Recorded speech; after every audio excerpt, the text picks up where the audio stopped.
ఘనమైనవి నీ కార్యములు నా ఎడల, స్థిరమైనవి నీ ఆలోచనలు నా యేసయ్యా.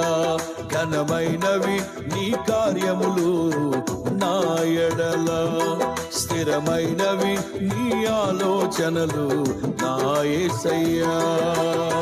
కృపలను పొందుచు కృతజ్ఞత కలిగి స్తుతులర్పించెదను అన్ని వేళలా. కృపలను పొందుచు కృతజ్ఞత కలిగి స్తుతులర్పించెదను అన్ని వేళలా.